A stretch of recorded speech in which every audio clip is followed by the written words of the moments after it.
તો મેં Janaki ma'am and Manoj સરને કીધું કે આ રીતે મારું છે. તો એ લોકોના કોન્ટેક્ટ્સ ને નેટવર્ક એટલું સારું છે કે એ લોકોએ મને કોઈ દિવસ એપ્લિકેશનમાં વાંધો આવી શકે એવું કંઈ કરવા ના દીધું. અમુક સ્ટેપ્સ હતા જેમાં મને ઓબ્સ્ટેકલ્સ જેવું લાગ્યું અને હું વરીડ હતો કે આ મસ્ત, બટ એ લોકોએ કીધું જરાય ચિંતા કરવાની જરૂર નથી, અમે છીએ. તમને આવીને બધી એડવાન્ટેજીસ જ કે નહીં આમ છે ચણાના ઝાડ દેખાડે ખોટા, પણ મનોજ સર આવીને ડાર્ક સાઇડ્સ બી કે ત્યાં એડવાન્ટેજીસ છે, આ ડિસએડવાન્ટેજીસ છે, તમારે આ વસ્તુનું ધ્યાન રાખવું જોઈએ, આનું ન રાખવું જોઈએ. ઘણા લોકોને એવું હોય કે મારે આ બનવું છે, ઓલું બનવું છે, એન્ડ ઘરે બેઠા રહ્યા, એ રીતે તમારું કાંઈ ના થાય. તમારે અગર કંઈ આગળ વધવું હોય તો ઇન્ટર્નશીપ નાની મોટી ચાલુ કરવી પડે, જેમાંથી તમને એક્સપિરિયન્સ મળે. ઘણાને એવું હોય કે બેચલર્સ કરે પછી ત્યાં જ સ્ટડીઝથી કંટાળી જાય, તો એ લોકો વિચાર આવે માસ્ટર્સ માટે નથી જવું, પાછું એ જ ભણવાનું, આ XYZ ઉપાધિ ને એ બધું. એન્ડ એ ટોપ મોસ્ટ યુનિવર્સિટી છે, એમાંથી મને ઓફર લેટર આવેલો છે. હેલો એવરીવન, વેલકમ ટુ એલમનિયાના પોડકાસ્ટ સિરીઝ. આજે અમારી સાથે છે Saket Vaghadiya. Saket, could you please introduce yourself? Hello everyone, myself Saket Vaghadiya. મેં મારું 12th સ્ટાન્ડર્ડ પ્રીમિયર સ્કૂલમાંથી કમ્પ્લીટ કરેલું છે એન્ડ મેં +1 VVP એન્જિનિયરિંગ કોલેજમાંથી કરેલું છે. એન્ડ અત્યારે હું MFLમાં જર્મન લેંગ્વેજ શીખું છું. સો સાકેત, તમને એલમનિયાના વિશે કઈ રીતે ખબર પડી? એકચ્યુઅલી હું એલમાનિયાના જે ક્લાસીસ છે મારું ઘર એનાથી બહુ જ નજીક છે. સો હું નાનપણથી ત્યારથી નીકળું છું, તો હું ક્લાસીસને જોઉં છું, ત્યાંના સ્ટુડન્ટ્સને જોઉં છું. એ રીતે હું બહુ ઇન્સ્પાયર્ડ હતો ક્લાસીસથી. પ્લસ મેં બહુ નામ બી સાંભળેલું છે કે લોકો રાજકોટમાં બી બહુ ફેમસ છે એન્ડ ઇવન ઇન્સ્ટાગ્રામમાં એ લોકો બહુ સારું કન્ટેન્ટ ને સારી લેંગ્વેજ એન્ડ ઓલ શીખવાડે છે. સો એ રીતે મને બધી ખબર પડી છે કે એલમાનિયાના ક્લાસીસ કેવા છે ને કઈ રીતે એ લોકો બધાને હેલ્પ કરે છે એબ્રોડ જવામાં. સો સાકેત, તમે જર્મન લેંગ્વેજ શીખો છો તો તમે જર્મની જવા માંગો છો? ઇનિશિયલી પહેલાં મારો પ્લાન જર્મની જવાનો જ હતો, બટ પછી મને એમ હતું કે મારે યુરોપની બીજી કન્ટ્રીઝ બી એક્સપ્લોર કરવી છે. ત્યાં કેટલા બી હિડન જેમ્સ છે જે લોકોને નથી ખબર. બધા ના મગજમાં હોય કે અહીંયા જ જવું છે, વાત જવું છે, બટ ઘણા લોકો એક્સપ્લોર ના કરે. તો એલમાનિયાને મને એમાં બી હેલ્પ કરી છે એક્સપ્લોર કરવામાં. મેં ઓસ્ટ્રિયા એઝ વેલ એઝ ચેક રિપબ્લિકમાં બી એપ્લાય કરેલું હતું.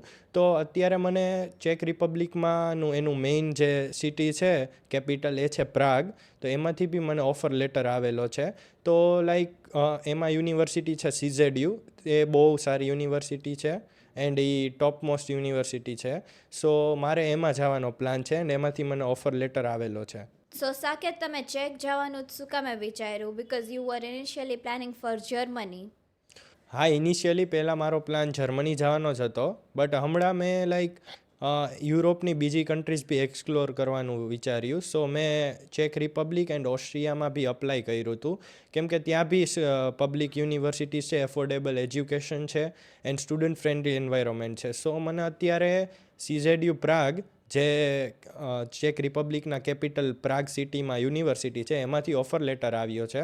સો મારો અત્યારે પ્લાન એમાં જવાનો છે, કેમ કે યુનિવર્સિટી ટોપ રેન્ક છે, પ્લસ પ્રાગ એક બહુ સ્ટુડન્ટ ફ્રેન્ડલી એન્વાયરમેન્ટવાળું સિટી છે એન્ડ ત્યાંનું આર્કિટેક્ચર બી બહુ હિસ્ટોરિક ને બહુ નાઇસ સિટી છે. ટુરિઝમ બી ત્યાં સારું છે. સો સાકેત, તમે ચેક રિપબ્લિકમાં કયો કોર્સ સ્ટડી કરવાના છો? ઇન ચેક રિપબ્લિક મેં અત્યારે બેચલર્સ ઓફ એન્વાયરમેન્ટલ એન્જિનિયરિંગમાં એપ્લાય કરેલું હતું ને એમાંથી ઓફર લેટર આવેલો છે. સો ઈ કોર્સ મને સ્ટડી કરવો છે, કેમ કે I am a person who loves environmental lot and I like to take care of the environment, because in this growing world અત્યારે લોકો પોલ્યુશન, ક્લાઇમેટ ચેન્જ, સસ્ટેનેબિલિટી બધું બહુ અફેક્ટ કરે છે એન્વાયરમેન્ટને. એન્ડ અત્યારે એન્વાયરમેન્ટલ એન્જિનિયરિંગ કોર્સ બી એવો છે જે ફ્યુચરમાં બહુ ડિમાન્ડમાં આવશે, કોઝ આ બધી વસ્તુઓ વધે છે. તો અત્યારે મને એ કોર્સ મળ્યો છે, so I am very much happy and મને એ જ કોર્સમાં આગળ ફ્યુચર બનાવવું છે. સો તમે આ કોર્સ માટે બેચલર્સ લેવલ ઉપર જ કેમ જાઓ છો? માસ્ટર્સ તમે કાં ઓપ્ટ ના કર્યું? સો મારો પર્સપેક્ટિવ પહેલેથી એ જ છે કે બેચલર્સ માટે જ લોકોએ જવું જોઈએ ભણવા માટે, કેમ કે તમે જેમ જલ્દી વયા જાઓ ભણવા માટે એમ ત્યાં તમે એ જગ્યાને એ કોર્સને એડપ્ટ કરવા માંડો. સો અહીંયા તમે ભણતા હો તો પછી ઇન્ડિયામાં તમે 4 વર્ષ કરો, પછી ક્યાંક ફોરેન જાઓ, ત્યાં તમે સેટ થાવ, 2-3 વર્ષ માસ્ટર્સ કરો અને પછી તમારી જોબ કે તમારે ગમે એ બિઝનેસ કરવો હોય ચાલુ કરો. તો એ થોડીક લોંગ પ્રોસેસ થઈ જાય. તમે પહેલેથી જ બેચલર્સ માટે ગયા હોય તો જેવું તમારું બેચલર્સ પટે તમે એ જગ્યાથી વધારે એડપ્ટ થઈ ગયા હોય ને, તમે તમારું બિઝનેસ કે જોબ ગમે એ છે એ વહેલું સ્ટાર્ટ કરી શકો. એન્ડ હજી એક વસ્તુ એ કે અહીંયા તમે બેચલર્સ કરો તો પછી તમારે લાઈક ઘણાને એવું હોય કે બેચલર્સ કરે પછી ત્યાં જ સ્ટડીઝથી કંટાળી જાય, તો એ લોકો વિચાર આવે માસ્ટર્સ માટે નથી જવું, પાછું એ જ ભણવાનું, આ XYZ ઉપાધિ ને એ બધું. એટલે એવું ના થાય ને એવું કાંઈ ના બને, એટલે જ મેં સિલેક્ટ કર્યું કે હું બેચલર્સ માટે જ વયો જાઉં. સો સાકેત, તમને જેમ કે ખબર છે જાનકી મેમ ને મનોજ સર યુરોપના કન્ટ્રીઝ ને યુનિવર્સિટીઝ વિઝિટ કરે છે, તો એમના વિશે તમારો શું ખ્યાલ છે? હા, એ વસ્તુ મને બહુ ફેસિનેટિંગ લાગી, કેમ કે લાઈક મનોજ સર ને Janaki ma'am every year 2 to 3 times Europe જાય છે યુનિવર્સિટીઝ ને ત્યાંના સિટીઝ એક્સપ્લોર કરવા. સો લાઈક મને હમણાં હું જ્યારે એક્સપ્લોર કરતો હતો કે મારે ચેક રિપબ્લિક, ઓસ્ટ્રિયા, મીનવાઇલ બીજી કન્ટ્રીઝમાં બી જવાનો પ્લાન છે, તો ત્યારે જ બરોબર મીનવાઇલ એ જ ટાઈમમાં મનોજ સર જવાના હતા યુરોપ વિઝિટ માટે. તો મેં એમને કીધું કે મારા આ રીતે પ્લાન છે, તો કે બહુ સારું, બધું એક્સપ્લોર કરવું જ જોઈએ એમ. તો એને કીધું કે હા હું જઈશ ચેક રિપબ્લિક. તો ત્યારે મેં એમને કીધું કે મારે આ યુનિવર્સિટીમાં જવાનો પ્લાન છે, CZU પ્રાગ, જે પ્રાગમાં છે. તો એ કે કાંઈ વાંધો નહીં, હું જતો આવીશ. તો એ જ્યારે ત્યાં ગયા હતા તો એ ત્યાં વિઝિટમાં બી ગયા અને બધું એને મને કીધું કે ત્યાં આ રીતે આખું એન્વાયરમેન્ટ છે, સ્ટુડન્ટ્સ આ રીતે ત્યાં પાર્ટ ટાઈમ વર્ક કરે છે, એન્ડ ત્યાં લાઈક કઈ રીતે આખી લેંગ્વેજ બોલાય છે. એ મીનવાઇલ આખું સેન્ટર સિટી છે, ટુરિઝમવાળું છે, કેપિટલ છે. સો ત્યાં ઇંગ્લિશ સ્પીકિંગ છે, એન્ડ એ બહુ સારો તમારા માટે એડવાન્ટેજ કહેવાય કે તમારું most of the work English બોલતા થઈ જાય એમ. એન્ડ મનોજ સર ત્યાં ગયા તો એ આવીને મને લાઈક યુટ્યુબમાં અને ઘણા લોકો એવા હોય લાઈક લેંગ્વેજ સ્કૂલવાળા કે તમને આવીને બધી એડવાન્ટેજીસ જ કે નહીં, આમ છે, ચણાના ઝાડ દેખાડે ખોટે ખોટા. પણ મનોજ સર આવીને ડાર્ક સાઇડ્સ બી કે ત્યાં એડવાન્ટેજીસ છે, આ ડિસએડવાન્ટેજીસ છે, તમારે આ વસ્તુનું ધ્યાન રાખવું જોઈએ, આનું ન રાખવું જોઈએ. એન્ડ એ એક બહુ સારી વસ્તુ છે, કેમ કે તમને અહીંયા કોઈક એમ કે વાહ સારું છે વયા જાઓ, પછી ત્યાં વહી જાય, પછી ત્યાં ખોટા આપણે વાસણ ઘસવા પડે, આ કરવું પડે, તે કરવું પડે, એ એકચ્યુઅલીમાં ન સારું કહેવાય. સાકેત, તમને તમારી આ એપ્લિકેશન પ્રોસેસમાં જાનકી મેમને મનોજ સરે કઈ રીતે ગાઈડન્સ આપ્યું? હા, જાનકી મેમ એન્ડ મનોજ સરે બહુ જ હેલ્પ કરી છે. લાઈક મારી ચેક રિપબ્લિકની એપ્લિકેશન પ્રોસેસ થોડીક અલગ છે જર્મની કરતાં. હાર્ડ તો ન કહી શકું બટ અલગ છે. સો એનો એક્સપિરિયન્સ મને નહોતો જરાય. તો મેં like Janaki ma'am and Manoj સરને કીધું કે આ રીતે મારું છે, તો એ લોકોના કોન્ટેક્ટ્સ ને નેટવર્ક એટલું સારું છે કે એ લોકોએ મને કોઈ દિવસ એપ્લિકેશનમાં વાંધો આવી શકે એવું કાંઈ કરવા ના દીધું. એન્ડ એ લોકોના લીધે બહુ જ સ્મૂથ થઈ મારી એપ્લિકેશન. લાઈક અમુક સ્ટેપ્સ હતા જેમાં મને ઓબ્સ્ટેકલ્સ જેવું લાગ્યું અને હું વરીડ હતો કે આમ હશે, બટ એ લોકોએ કીધું જરાય ચિંતા કરવાની જરૂર નથી, અમે છીએ. અને પછી મારી એપ્લિકેશન પ્રોસેસ બહુ સ્મૂથલી થઈ એન્ડ વિધિન અ મંથ મારી એપ્લિકેશન બી થઈ ગઈ એન્ડ મને ઓફર લેટર બી આવી ગયો. એન્ડ યુનિવર્સિટીની એન્ટ્રન્સ એક્ઝામ હતી, લાઈક એના માટે હું વરીડ હતો કે હું શું કરીશ એન્ડ ઓલ. તો એ લોકોએ મને મટીરિયલ બી પ્રોવાઈડ કર્યું એન્ડ એમ કીધું કે લાઈક ચિંતા કરવાની કાંઈ જરૂર નથી, અમે છીએ.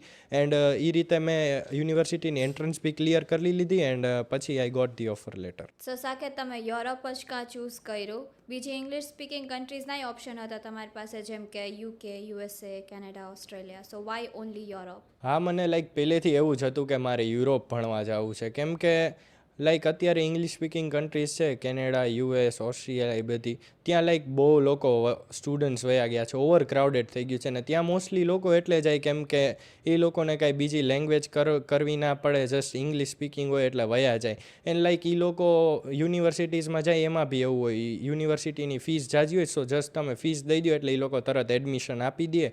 એન્ડ પછી ત્યાં લોકો ભરાણા છે, અત્યારે ઉભરાય છે ટૂંકમાં ગુજરાતીમાં કહું ને તો. એન્ડ મોસ્ટલી લોકો ત્યાં એટલે જાય કેમ કે એ લોકોને બીજી લેંગ્વેજ શીખવાની તેવડ ના હોય. લાઈક એ લોકોને એમ હોય કે અમે ઇંગ્લિશ બોલીને ત્યાં ચલાવી લેશું તૂટલું ફૂટલું, એન્ડ એ રીતે હાલે બી છે ત્યાં. પણ મારે એવું નહોતું કરવું, મારે એ વસ્તુમાં નહોતું પડવું, મારે જવું હતું યુરોપ. અને મેં અત્યારે એટલે જ મેં પહેલાં જર્મન લેંગ્વેજ શીખી હતી. અને યુરોપિયન કન્ટ્રીઝમાં એવું હોય કે લાઈક ગમે એને એડમિશન બી ના નહીં દે. મેં જેમ કીધું એમ એન્ટ્રન્સ એક્ઝામ હોય, ત્યાંના અમુક પ્રોસિજરો એડમિશનની જે હાર્ડ હોય, જે બધા ના કરી શકે. એન્ડ અડધી કન્ટ્રીની પ્રોસિજરમાં કાંઈ ના હોય, આ 2-3 ડોક્યુમેન્ટ્સ દીધા થઈ ગયું, એડમિશન મળી ગયું. સો ઘણાય લોકો એટલે એ કન્ટ્રી સિલેક્ટ ના કરે કે આપણે અહીંયા નથી જવું. પણ મને મનોજ સર અને જાનકી મેમે બહુ હેલ્પ કરી છે આમાં જવામાં, કે મારી પ્રોસેસ સાવ સ્મૂથ થઈ ગઈ. અને પ્લસ એ બધી કન્ટ્રીઝમાં એવું છે કે લાઈક લોકો જાય તો ત્યાં એ લોકોને જોબ નથી, કાંઈ નથી. લાઈક હોટેલમાં કામ કરતા હોય, વાસણ ધોતા હોય, પછી ડિલિવરી બોયનું કામ હોય, એવું મારે કરવું બી નહોતું. સો લાઈક હું આ મારા કોર્સ રિલેટેડ જોબ મળી જાય. યુરોપ્સમાં મોસ્ટલી એવું છે કે તમે ભણ્યા હોય એ રિલેટેડ જોબ તમને સિક્યોર થઈ જ જાય અને એનું એમ્પ્લોયમેન્ટ રેટ બી હાઈ છે. સો સાકેત, તમે અહીંયા એઝ અ ઇન્ટર્ન વર્ક કરો છો એલ્મનિયાનામાં, સો વોટ્સ યોર એક્સપિરિયન્સ? ઘણા લોકોને એવું હોય કે મારે આ બનવું છે, ઓલું બનવું છે, એન્ડ લાઈક ઘરે બેઠા રહ્યા એ રીતે તમારું કાંઈ ના થાય. લાઈક તમારે અગર કંઈ આગળ વધવું હોય તો ઇન્ટર્નશીપ નાની મોટી ચાલુ કરવી પડે, જેમાંથી તમને એક્સપિરિયન્સ મળે.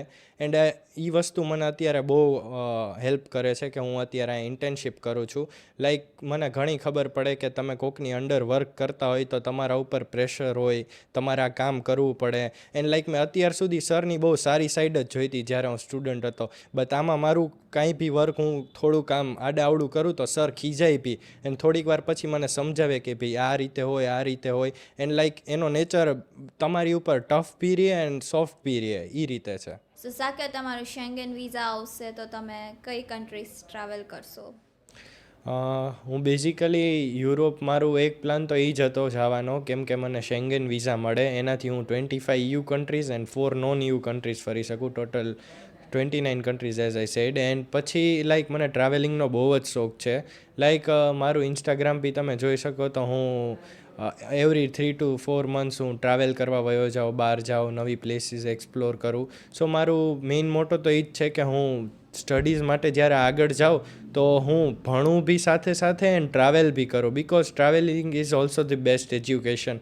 લાઈક તમે યુનિવર્સિટીમાં રહ્યો, એકને એક જગ્યાએ રહ્યો, ભણો, એનાથી તમને એ નોલેજ મળશે, પણ ટ્રાવેલિંગથી તમને કેટલું બીજું અલગ નોલેજ મળશે. ને એ શેંગન વિઝામાં જે યુરોપિયન કન્ટ્રીઝ આવે, ડિફરન્ટ કલ્ચર્સ હોય, એ લોકોના ડિફરન્ટ લેંગ્વેજીસ હોય, એ બધું તમને જાણવા મળે, શીખો, નવા લોકોને મળો, એ લોકોનું માઇન્ડસેટ શું ચાલે છે, તમારું શું છે, શેર કરો. એનાથી તમે લાઈક બહુ ગ્રો કરો તમારી લાઈફમાં. સાકેત, વોટ ઇઝ એલ્મનિયાના ઓપન સર્કલ? મારું એલ્માનિયાના ઓપન સર્કલ વિશે બહુ સારું પીઓવી છે, કેમ કે લાઈક ઓપન સર્કલ હર સેટરડે એ લોકો ઓર્ગેનાઇઝ કરે છે. એન્ડ એમાં એવું હોય કે કોઈ બી પર્સન આવે ને એ એની સ્કિલ્સ હોય ડિસ્કસ કરે. સચ એઝ હમણાં જ હું ગયો તો એક ઓપન સર્કલમાં, એમાં એક એલ્માનિયાનો સ્ટુડન્ટ છે, એને 3D પ્રિન્ટિંગ વિશે ડિસ્કસ કર્યું કે how 3D printing works, how to print a model in 3D printing. And એ બહુ જ સારો સેશન હતો. લાઈક મને એ બધી વસ્તુ બહુ જ ગમે કે I wanted to learn how to do this, કેમ કે મેં યુટ્યુબમાં ને એમાં બહુ જ જોયું છે આના વિશે. શો એ લોકોએ રિયલ લાઈફમાં અમને કીધું કેમ વર્ક કરે. એન્ડ મેં પોતે બી એના પ્રિન્ટરમાં પ્રિન્ટ કર્યું, એ બી ચાન્સ મળ્યો. એન્ડ આવા તો કેટલા બી ઓપન સર્કલ્સ થયેલા છે. લાઈક લેંગ્વેજ વિશે ઘણા ડિસ્કસ કરે, જેમ કે મારું અત્યારે યુરોપનું છે, મારી જે એક ફ્રેન્ડ છે એ જાપાન જવાની હતી, તો એને જાપાનનું ઓપન સર્કલ લીધું હતું. એમાં બધું જેપનીઝનું એને ડિસ્કસ કર્યું કે ત્યાં આમ હોય, આવી રીતે હોય બધું. એન્ડ લાઈક આ બહુ જ સારી વસ્તુ કહેવાય કે લાઈક આવું કોઈ કરતું નથી. And even I am thinking of taking a open circle, because like મારું જે આ નવી પ્રોસિજર હતી ચેક રિપબ્લિકને, એવું લાઈક કોઈ ગયું નથી અત્યાર સુધી એલ્માનિયાનામાંથી. સો હું ડિસ્કસ કરવા માગું છું કે પ્રોસેસ કેમ છે, શું ઓબ્સ્ટેકલ્સ આવે, એન્ડ ઇફ કોઈને જવું હોય તો કેવી રીતે એ લોકો જઈ શકે. So I also want to share my knowledge in this open circle. So Saket, તમે જેમ કે કીધું કે તમે નાનપણથી એલ્મનિયાનાને જોવો છો, સો વોટ ઇઝ એલ્મનિયાના ટુ યુ, ધ કરંટ એલ્મનિયાના?